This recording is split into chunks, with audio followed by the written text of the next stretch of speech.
And it really extends out as they get up there to any stakeholders who they buy from, who they sell to. And they bring that attitude of compassion and empathy, that sense of wanting to really bring out the best in everybody, knowing that that will be the best for everybody. Welcome to the My Future Business Show, where we get you in front of your best audience and keep you there. Not only are we interviewing the biggest names in business to help you become even more successful, we're inviting you to book your spot on the show to help you grow your business. So at the end of the call, make sure you fill in the interview application form at myfuturebusiness.com/interviews. Hello and welcome back to the My Future Business Show. My name is Rick Nuske. I am your host and it's wonderful to have you here. Thank you very much for joining us. If this is your first time on the show, I hope you take away a lot of value. There certainly is a lot to take in during one of these wonderful calls. Now on today's call, I'm with the Dr. Ron Stotts. Welcome to the show, Ron. Hi, well, thanks for having me, Rick. I appreciate it. Absolutely, my pleasure. Now, just for context, Ron, we're going to share that you're an author, a transformational guide and life coach, and we're going to be talking about your higher level leadership training and the work that you do guiding individuals through their personal and professional transformations into conscious living leadership. Now, that is one heck of a mouthful, isn't it? You did well. Thank you very much. Now, what I like to do before we jump into the core of the core, Ron, is to learn a little bit about you. So I think a good place to start is to ask you where home is for you. Say that again? Where home is for you? Where are you located? I'm on Bainbridge Island, across from Seattle and Washington, in the northwest of the United States. Fantastic. Moved here from Santa Barbara about a couple of years ago, my wife and I, and just loving just being in all the green and the lushness and the lovely area. I was going to ask you about that. What was it that attracted you to that place? Well, my kids are up here and family. I was actually born and raised up here, but that was a long time ago. And, but also, just I wanted to be near more of a hub like Seattle or San Francisco. So I'm working more directly with the local environment. Most of my clients come from all over, and they fly in and stay and work with me. So just explore. This was pre-COVID, but I'd explore more of the local. I tell you what, having been to San Francisco Bay, I would live there myself. What a beautiful place that is. Do you often make your way down that sort of way?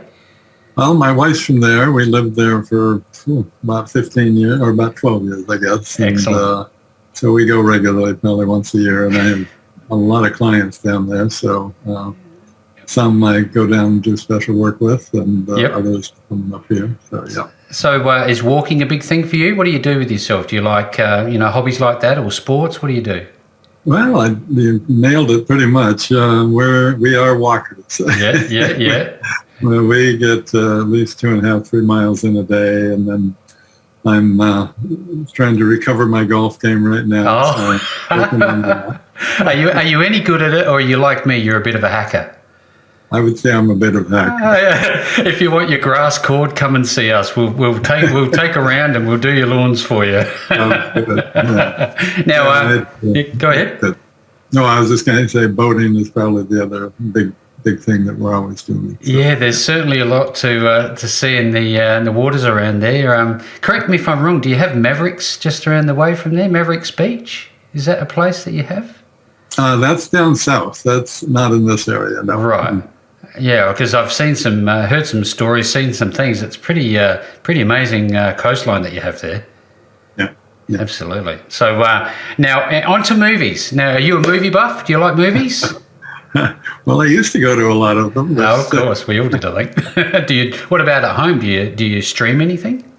Yes, we got one room that we use for that sort of thing that allows me to watch my sci-fi and science movies without disturbing my wife. See, the unique thing about this show, Ron, is that I like to take a bit of a deep dive into the people's lives that I'm speaking with, rather than going just into the nuts and bolts of business, because I think fundamentally much of that stays the same. So if we could roll back the window of time, or the door of time, whatever you want to call it, and go back to your early days where you grew up. Can you remember where it was that you grew up, obviously, but a fond memory that you might recall that you'd be willing to share with us? Well, I grew up in the Seattle area, and my grandparents had a summer cabin on an island up here. So I spent almost all my time outdoors. And even when I was in school, I spent most of my time looking outdoors. So just hiking and boating, and I love animals. I don't love to hunt them. I do love to connect with them and follow them around. And yes, of course. That. And just being in nature is really that's wonderful feedback. Do you have any pets at the moment, Ron, in your family? Not at the moment. We're borrowing the neighbor's dog for that sort of thing. Now I know you have a very rich story, let's call it that, to share with the audience. But others around you, as you were growing up, would have had some level of influence on the man that you've become today. Do you have anybody that you can recall that helped form you into the person that you've become? Well, that's a big question. Certainly my dad, in terms of integrity and work ethic and that type of thing. But really was when I got older in my 20s. I was just absolutely blessed to have Buckminster Fuller as a mentor, and Joseph Campbell as a mentor. Mm-hmm. And so I really got to hang out with some of the old guard. And I mean, when I say hang out, I'm talking about walking in the woods and talking. Yeah. But I was head of a brain integration center, a co-director, and we happened to be on the leading edge of neurological studies in the brain and that type of thing. And I was applying it to really how do you use that in terms of personal development and growth. And so we really had the best of the best coming to us. And I got to co-create. I would share all of our information. They'd share all of their information with me. I'd go through all their teacher training, and then we'd co-create seminars. So it was just the heyday of working with the best and creating with the best. It was fantastic. Yeah. You look back on these times, you don't realize how golden they are until they've passed, do you? Yeah. Now, can you tell us, I read somewhere in your information that you served in Vietnam, is that correct? I served in the Marine Corps, and I got out on medical discharge. I hurt my knee towards advanced training, and so I did not go over. Right. That's a difficult topic for me because I lost a lot of friends over there. This is the thing that I read, and you talked about, and if you don't want to talk about it, that's fine, but you talked about leadership, how terrible leadership resulted in the death of those 60 wonderful men in your platoon. Now, is this part of maybe where your interest in life coaching and leadership and that maybe stemmed from, the genesis of it? Just perhaps. Yeah, just perhaps. Yeah, I got out of the Marine Corps, and they didn't have things called PTSD and chemical imbalance back then. But it turned out I was in the midst of that, and so it was a difficult time. And then I found out that 62 of the 64 of us had been killed over there, and that really rocked my boat. I bet it did. I actually, turned out I had a chemical imbalance that was due to the PTSD, and that kind of took me into into a very suicidal period. And it was really the recovery of that. I did try and commit suicide, but in the very moment that I would have died, I literally just got lost in a white ball of light and saw everything, I saw the perfection and everything. I saw what the meaning of life was, and that I could trust it, and God knows how long that took. But when I came out of it, I really felt a drive and a clarity in life to discover what we were really capable of. It's an inward journey, not an outward one. You know what? When you smile, you radiate. You really mean your smile. I can tell it. And life is worth living, isn't it? It is. It is such a precious gift. And I mean, I've really come to the place where I see everything that comes into my life, no matter how challenging or troubling it might be, it is all a perfect gift. if I just am willing to breathe into it, look deeper, and heal whatever is ready to be healed, that really, there's a gift that comes with that makes me more whole and allows me to even more fully, unconditionally love and accept myself. Life is just amazing. That was a very difficult segue, I'm sure, for you, and I really do appreciate it, Ron. Thank you so very much. Now, I'm wondering if we could, I know that obviously you're a doctor, if we could maybe talk a little bit about your educational background, just to give some context to the listeners. Well, I was a terrible student. Me too. But when I got out of the Marine Corps, I had a lot of obligations. I had kids, and so I really had to learn. And in that process, it turned out that I was doing things differently than the status quo. And so even while I was getting my master's degree, I started in English. I started teaching at Compton Community College, and where they were really having trouble with the kids. And I created learning programs and had a great deal of success. So I went on to, for a few years, create those learning programs in other colleges and universities. But I came to a place where they started asking me, well, how do I do what I'm doing? How do I teach my creative writing classes and have everybody publishing? And how do I create these learning centers that are, people are coming through them and really finding themselves as well as learning how to learn. And I didn't have an answer. And so that's when I went back for my PhD, and I got a PhD in psychology, which started off about learning, but it really became about what are we capable of. So much more.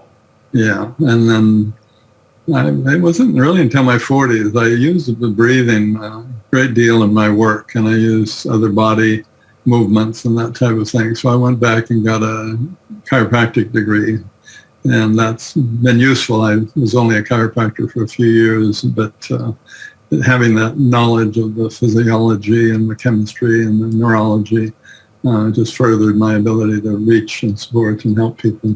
There's a bit of a triangle.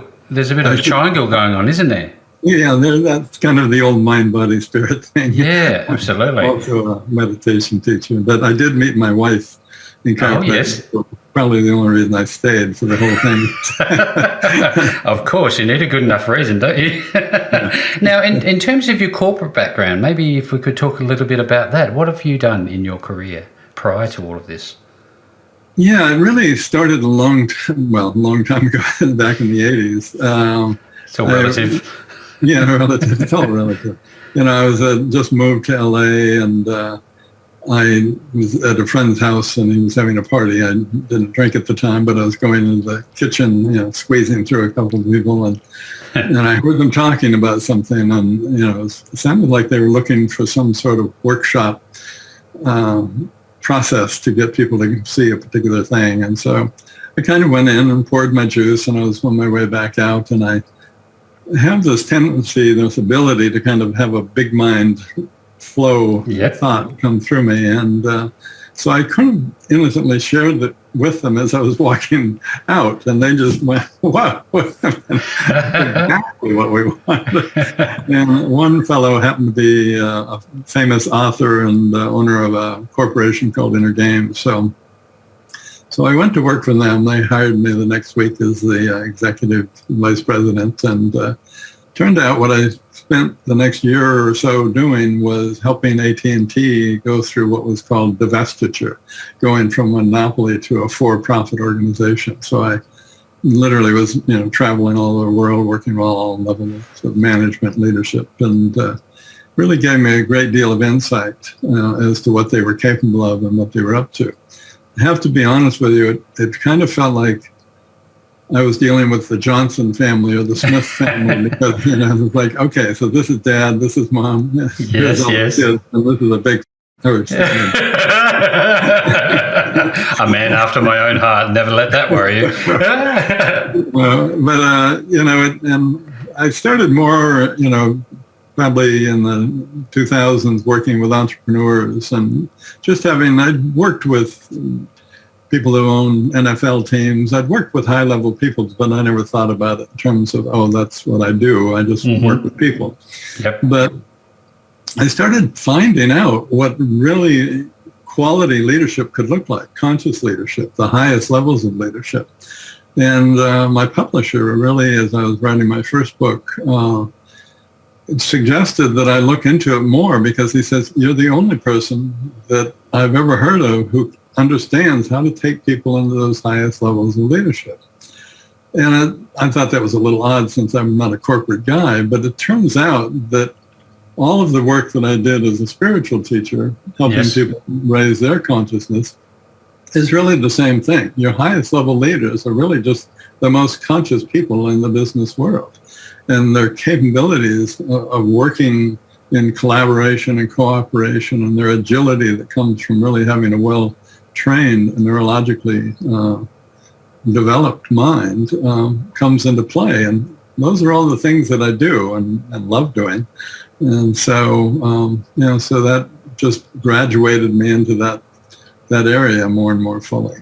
Thank you very much for sharing. The thing that came to my mind is that these higher level leaders and leadership skills come from making conscious, deliberate decisions, don't they? So is this a lot to do with mindset and combined with feeling the body? Is that how this works? It really, it comes out of exactly what I've spent my whole life experiencing, significant personal transformational experiences.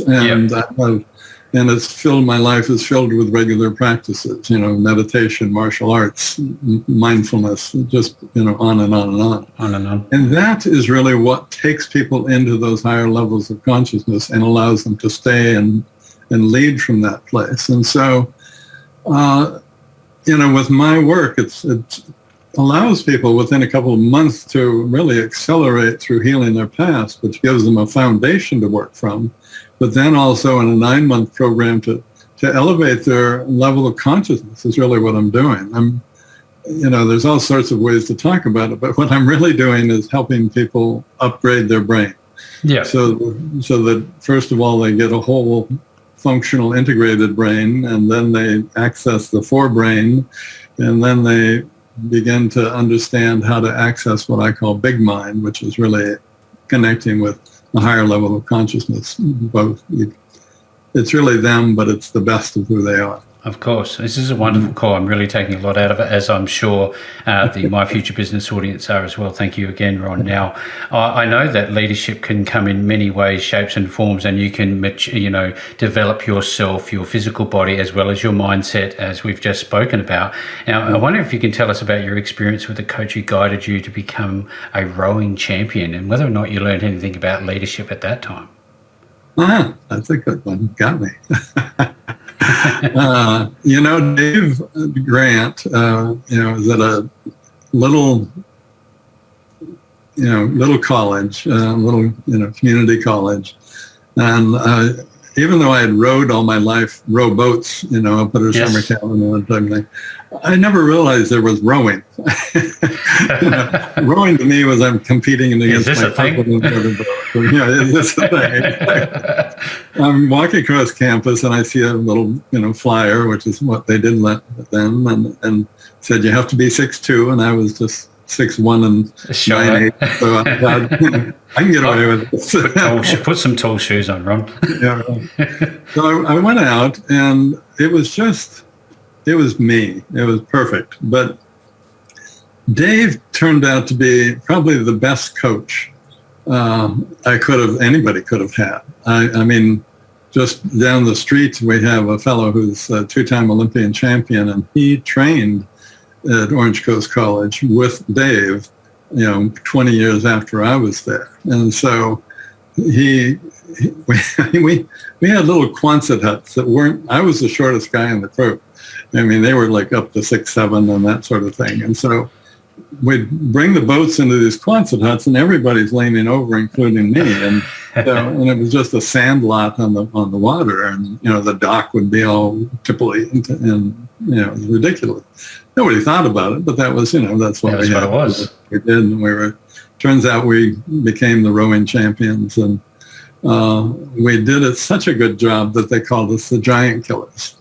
And because we had taken on all of the big universities, not just the freshman crews, but the varsities, and beat everybody's time significantly in the championship. And so that was really Dave. That was really his leadership and the kindness and the patience and the, I think when I have to be honest, I really regret it. He said, Ron, would you like to row a single in the Olympics? And, I was just in the confusion of my post-military time. Yes. And, I just, of course I said yes, but then life just overwhelmed me. Didn't happen. So, yeah, look, that's a wonderful story. I wonder, the thing I took from that, Ron, was that there's individual leadership, but as a team, you all have a part to play in the leadership experience. What side of that do you help your clients with? Is there that dimension to this? Well, it's a sneaky part. Yes. My goal is if I help them into the highest levels of leadership, in other words, they're a more conscious human being. Yes. The same things that I watch with anybody who moves into a higher state of consciousness, their definition of self moves from just themselves to others. And so just as a conscious person begins to care for others and wants to help others in the world, so a high-level leader automatically begins to care more for the people that are working with them, anybody involved in the organization. And it really extends out as they get up there to any stakeholders, who they buy from, who they sell to. And they bring that attitude of compassion and empathy, that sense of wanting to really bring out the best in everybody, knowing that will be the best for everybody. And what, no surprise, they, across the board, all the research shows that they're making about 40% more profit and have 40% more productivity, because everybody's on board. Everybody feels like they're part of something. So they're contributing more and they're excited about it.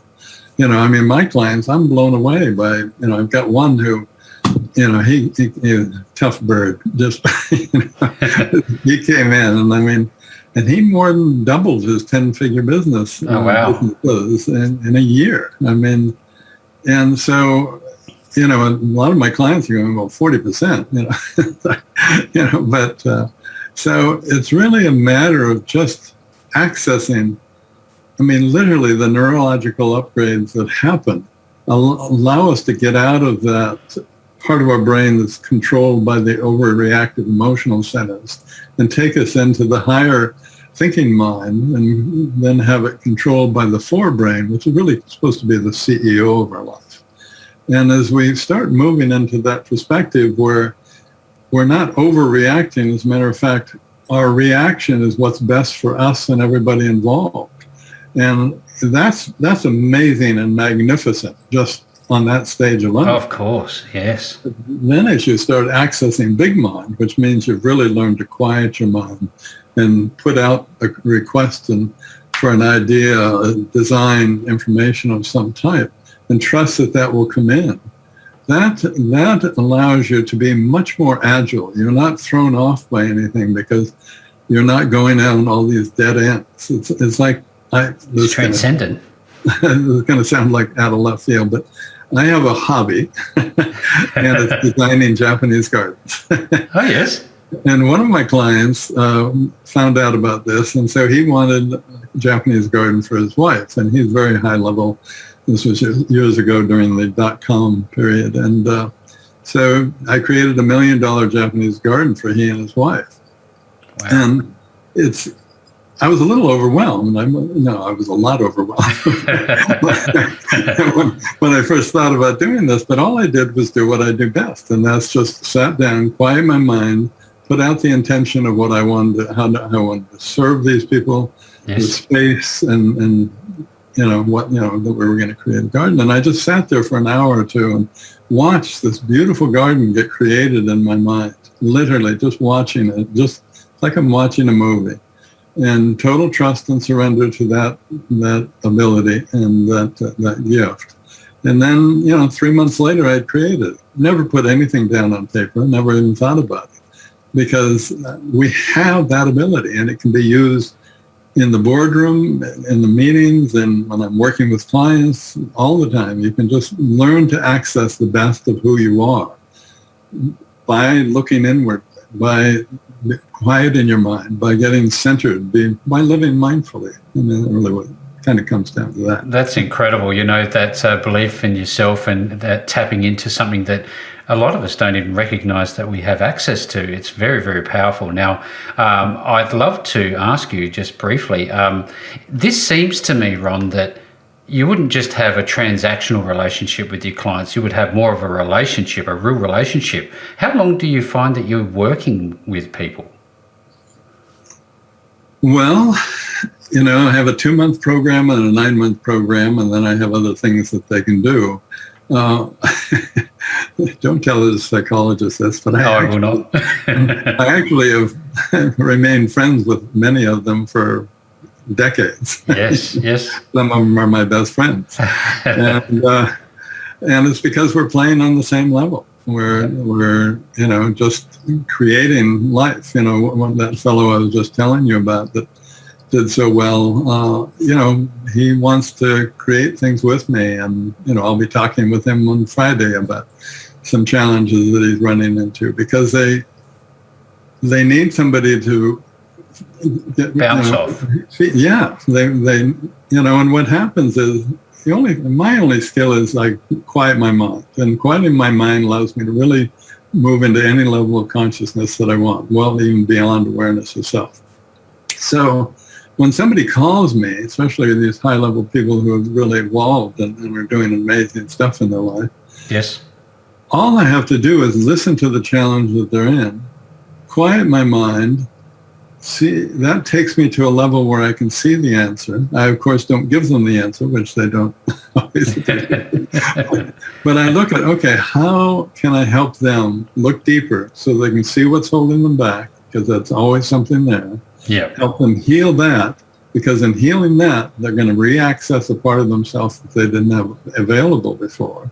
And in accessing that part, it's the very gifts that they need to access within themselves to become whole enough to raise that level of consciousness that they can see the answer.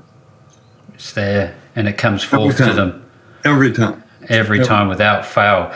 Look, if you're listening in and you're watching this call somewhere along the line, get excited. This is very, very revolutionary stuff almost. Now, in fact, transformational would be the appropriate word. Now, Ron, when we go to your website, I know that you are a multiple-time author. Tell us a little bit about the books that you've written. Well, it's funny being an author, because you're supposed to write a book that's really for a very specific person, and my work could really be for anybody. The truth is, yeah. But so the first book was really, a lot of people were coming to me and they're going, well, I've got this big dream, but they were kind of locked in the doingness of their own success. So they were really overscheduled by their own success and weren't able to go after this gold project that they wanted to do. So it sounded like a time management problem, but I realized they weren't really accessing the best of who and what they are. And so in working with them, they were really able to completely restructure their lives so that they are able to not only bring out the best in everybody else, so that they're handling all the doingness in their particular life, but that leaves them time to really focus on their dream job, what they do best generally, and what will contribute to everybody else's growth also generally. So great. Yeah. So, and then in my advanced course, mindfulness, as I mentioned, is a big thing. So I have a mindfulness book. It's kind of a year-long journal that allows somebody each week to have a different mindfulness exercise and journal about it. So it's important, I think, to write things down. I mean, I remember somebody had just moved into a new home, my wife and I, and it was still fairly bare, but I had some books on a shelf, and somebody grabbed a little notebook off the shelf, and they were reading it. And it was about spiritual experiences that I'd had in the desert with one of my early teachers. And it was like I'd forgotten all about it. how magical it was. And, it was almost like the Don Juan, Carlos Castaneda stuff. And in seeing that little journal and hearing those snippets, I realized, boy, we really have to write things down, because sometimes we need to go back and look at them and remember where we've come from. And that's good. And the last book is really just about how to move into these higher states of leadership, how to cultivate extraordinary leadership. And I'm finding that at first I thought, I'm going to look for the higher levels, because my goal is to change the consciousness of the world. It's just a little one. Yeah, just a small goal. And I thought, I'll go with the 100th monkey idea. If I can if I can move 1,000 people into those higher levels of leadership, then we can make a significant shift, and everything will shift along with that. And so what I'm finding, though, is people are coming and doing the work, and whatever their area is, they're moving that level of consciousness into that area. So, educators, business people, housing development people. Yes. And so all of a sudden I realized, that 1,000 people aren't already high-level leaders. They're just people who have evolved and taking whatever they're interested in into those higher levels. And that's how we'll transform the consciousness of the world, so that we're not killing ourselves, destroying the planet. Along the way. Well, that's wonderful feedback. Again, thank you, Ron. Now, do you have any intention to continue writing? I don't think I have a choice. It's a must. It's a must. Yeah, it's a matter of which book. which book we're going to go for. Yeah. Now, we are at the point end of the call, Ron, and importantly, people are going to want to know how to connect with you, where to find you, so they can start working with you. How would they do that? I think the best way, the easiest way, is just to go to my website at ronstotts.com, RONSTOTTS.com. And I've actually, just the other day, we put up on the homepage a sheet here, and made a note.